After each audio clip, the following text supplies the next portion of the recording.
Hi welcome to Jyothi all in one YouTube channel. ಎಲ್ಲರೂ ಹೇಗಿದ್ದೀರಿ? ನಾನು ಸೌಖ್ಯ ಆರಾಮಾಗಿದ್ದೀರಿ, ನೀವು ಕೂಡ ಆರಾಮಾಗಿದ್ದೀರಿ ಅಂತ ಭಾವಿಸ್ತೇನೆ. ಇವತ್ತು ಏನಂದರೆ ಒಂದು ಸ್ಪೆಷಲ್ ತಿಂಡಿ. ಸ್ಪೆಷಲ್ ಅಂದರೆ ಊರಲ್ಲಿ ಮಾಡ್ತಾರೆ, ಇಲ್ಲಿ ಒಂದು ನನಗೆ ಸ್ಪೆಷಲ್ ತಿಂಡಿ. ನುಗ್ಗೆ ಸೊಪ್ಪಿನಂತೂ ಕಡುಬು ಮಾಡಿದರು ಅಮ್ಮ. ನುಗ್ಗೆ ಸೊಪ್ಪು ಇಲ್ಲಿ ಸಿಗ್ತದೆ. ಆ್ಯಕ್ಚುಲಿ ಇಲ್ಲಿ ನುಗ್ಗೆ ಸೊಪ್ಪು ಮತ್ತು ನೀಮುಂಟಲ್ಲ, ಅದರದ್ದು ಮರ ಜಾಸ್ತಿ ಇಲ್ಲಿ ತುಂಬ ಇದೆ. ಸೊ ಅದರಿಂದ ಮಾಡಿದಂಥ ಒಂದು ರೆಸಿಪಿ. ಇದು ಗ್ರೇವಿ ನೋಡಿ, ಅದಕ್ಕಿಂತ ಇಂಗ್ರೀಡಿಯೆಂಟ್ಸ್ ಹಾಕಿದ್ದಾರೆ ಅಂತ ನೋಡಿ, ಅದಕ್ಕೆ ಈಗ ಸೊಪ್ಪು ಹಾಕಿದರು. ಇದು ಸೊಪ್ಪು ತುಂಬ ಒಳ್ಳೆದಿತ್ತು, ಸ್ವಲ್ಪ ದೊಡ್ಡ ಎಲೆ ಆಗಿತ್ತು. ಅದರಿಂದ ಇದರಲ್ಲಿ ಕಡುಬು ಮಾಡಲಿಕ್ಕೆ ಅಮ್ಮ ಇಟ್ಟಿದ್ರು. ಇದರಲ್ಲಿ ಒಮ್ಮೆ ಇದು ಮಾಡಿದರು ಅಂತ ಪಲ್ಯ ಮಾಡಿದ್ರಂತ. ಈಗ ಅದ್ರಲ್ಲಿ ಹೇಗೇನು ಉಳಿದ್ರಲ್ಲಿ ಕಡುಬು ಮಾಡುವಂತ. ಆ್ಯಕ್ಚುಲಿ ಪ್ಲ್ಯಾನಿಂಗ್ ಬೇರೆ ಇತ್ತು, ಊರಲ್ಲಿ ಪತ್ರೊಡೆ ಮಾಡ್ತಾರಲ್ಲ ನುಗ್ಗೆ ಸೊಪ್ಪು, ಇದು ಕೆಸುವಿನ ಎಲೆದು ಆ ಥರ ಮಾಡುವಂತ ಇದ್ದದ್ದು. ಅದೇನಾಯ್ತಂದರೆ ಟೇಸ್ಟ್ ನೋಡಿಯೇ ಎಲ್ಲ ಖಾಲಿಯಾಗಿ ಹೋಯಿತು. ಅದರಲ್ಲಿ ಒಂದು 10 ಮಾಡಿದರು, 10 ಒಂದು 7 ಹೀಗೇ ತಿಂದು ಒಂದು 2-3 ಉಳಿತು. ಅದರಲ್ಲಿ ಎಂತ ಇನ್ನು ಮಾಡೋದು ಅಮ್ಮ ಹೇಳಿದರು. ಮತ್ತು ಅದನ್ನೇ ಕೂಡ ನೆಕ್ಸ್ಟ್ ಡೇ ಅದನ್ನೇ ತಿಂದಿದ್ದು.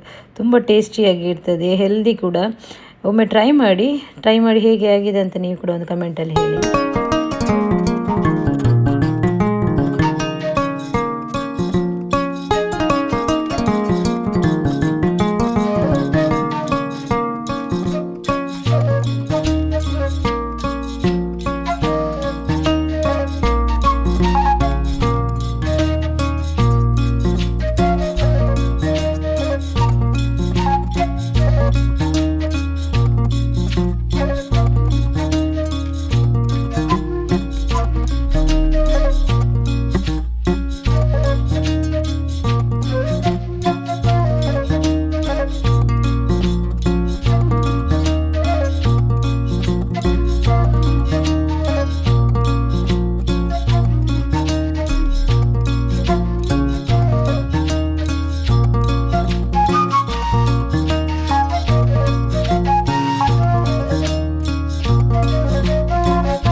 ಕಡುಬು ಮಾಡಲಿಕ್ಕೆ ಯೂಸ್ ಮಾಡಿದ್ದು ಎಲೆ ಬಾದಾಮಿದ್ದೆಲೆ.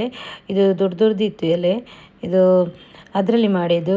ತುಂಬ ಪರಿಮಳ ಕೂಡ ಚೆಂದ ಇರ್ತದೆ. ನಾವು ಊರಲ್ಲಿ ಒಂದು ತೆಕ್ಕಿದ್ದು ಅದು ಹೇಳ್ತೇವಲ್ಲ, ಅದೇ ಎಲೆಯಲ್ಲಿ ಮಾಡೋದಲ್ಲ. ಬಟ್ ಇಲ್ಲಿ ಇದು ಎಲೆ ಸಿಕ್ಕಿದ್ದು, ಅದೆಲ್ಲ ಎಲೆ ಇಲ್ಲಿ ಸಿಗೋದಿಲ್ಲ.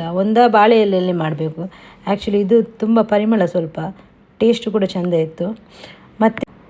ಮತ್ತು ಸಂಜೆ ಹೋದದ್ದು ನಾವು ಅಜ್ಮಾನ್ ಸಿಟಿ ಸೆಂಟರ್.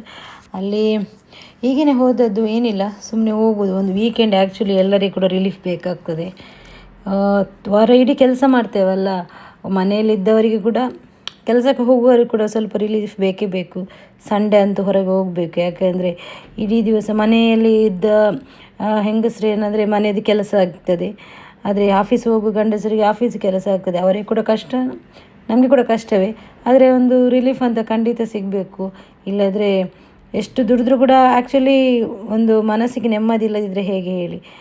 ಹಾಗೆ ಒಂದು ರೌಂಡ್ ಹೋಗಿ ಬರುವಂತ, ಸಂಜೆ ಹೋಗೋದು, 1 ಗಂಟೆ 2 ಗಂಟೆ ಇರ್ತೇವೆ ಅಷ್ಟೇ, ಮತ್ತೆ ಬರೋದು ಮನೆಗೆ. ಹಾಗೆ ಈಗ ಹೋದದ್ದು ನಾವು ಅಜ್ಮಾನ್ ಸಿಟಿ ಸೆಂಟರಿಗೆ. ಆ್ಯಕ್ಚುಲಿ ನಾನೇ ಹೇಳೋದು ಹೋಗು ಅಂತ.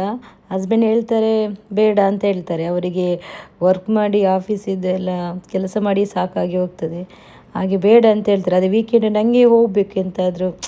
ಫುಲ್ ಡೇ ಇರ್ತೇನಲ್ಲ ಮನೆಯದು ಕೆಲಸ, ಮಗುವಿದ್ದು ಆಫೀಸ್ ಅದೆಲ್ಲ ಆಗುವಾಗ ಸ್ವಲ್ಪ ಆದರೂ ರಿಲೀಫ್ ಬೇಕಂತ ಆಗ್ತದೆ. ಅವರು ಮತ್ತೆ ಓಕೆ ಅಂತ ರೆಡಿಯಾಗಿ ಕರ್ಕೊಂಡು ಹೋಗ್ತಾರೆ ಅಷ್ಟೇ, ಮತ್ತೆ ಹೋಗೋದು. ಈಗ ವಾರದೆಲ್ಲ ಓಕೆ, ಈಗ ಬ್ಯಾಕ್ ಟು ನಾರ್ಮಲ್ ಬರ್ತಾ ಉಂಟು. ಪ್ರಾಬ್ಲಮ್ ಏನು ಅಷ್ಟಿಲ್ಲ. ಈಗ ಸ್ಕೂಲ್ ಕೂಡ ಸ್ಟಾರ್ಟ್ ಆಗ್ತದೆ. ನಂತರ ಫ್ಲೈಟ್ ಕೂಡ ಈಗ ಆಲ್ಮೋಸ್ಟ್ ಎಲ್ಲ ಕಂಟ್ರಿಗೆ ಮತ್ತೆ ಹೋಗ್ತಾ ಉಂಟು. ಸೊ ಹಾಗೇನು ಪ್ರಾಬ್ಲಮ್ ಇಲ್ಲ, ಕರೆಕ್ಟ್ ಆಗ್ತದಂತ ನಮ್ಮ ಅನಿಸಿಕೆ. ಖಂಡಿತ ಆಗಬೇಕು. ಆ್ಯಕ್ಚುಲಿ ಮೇನ್ ಇಫೆಕ್ಟ್ ಅಂದರೆ ಕೆಲವರದ್ದು ಜಾಬಿಗೆ ಬೀಳ್ತದೆ ಮೇನ್ ಇಫೆಕ್ಟ್. ಅದರಿಂದ ಇದೆಲ್ಲ ಸರಿ ಆದರೆ ಮಾತ್ರ ಒಂದು ಅವರಿಗೆ ಕೂಡ ಒಂದು ಜಾಬ್ ಸೆಕ್ಯೂರಿಟಿ ಎಲ್ಲ ಸಿಗ್ತದೆ. ಇಲ್ಲದ್ರೆ ತುಂಬ ಕಷ್ಟ ಆಗ್ತದೆ. ಓಕೆ, ಈಗ ಸ್ವಲ್ಪ ಮೊದಲಿಗಿಂತ ಎಷ್ಟೋ ಬೆಟರ್ ಈಗ ವಾರ ಸಿಚುವೇಶನ್ ಎಲ್ಲ.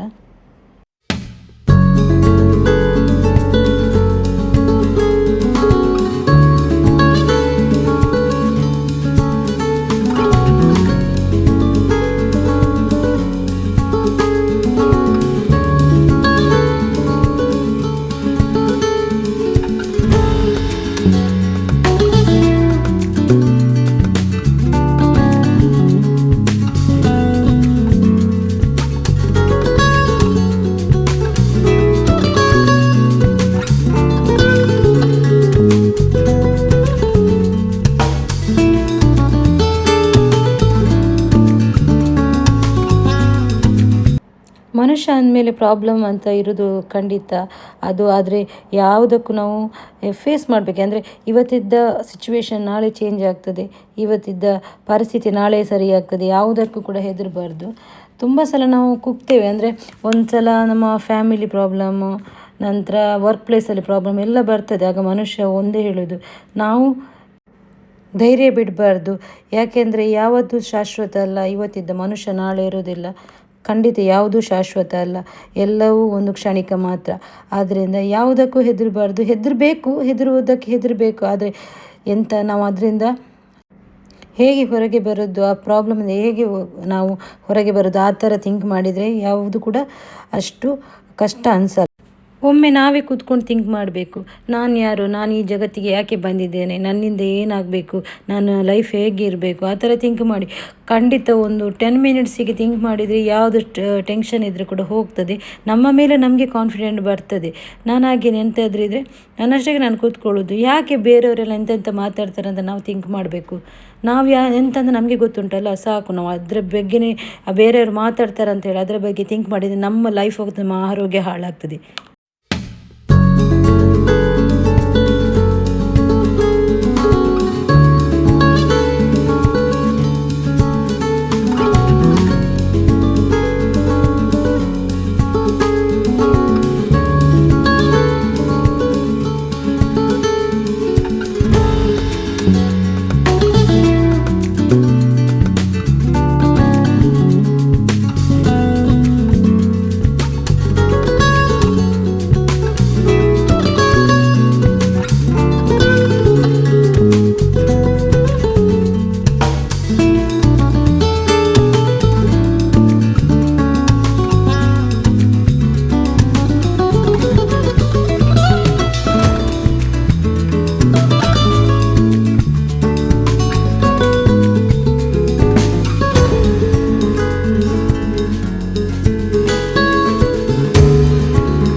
ನನ್ನ ಲಾಸ್ಟ್ ವೀಡಿಯೋಗೆ ಒಳ್ಳೆಯ ಕಮೆಂಟ್ ಹಾಕಿದಿರಿ.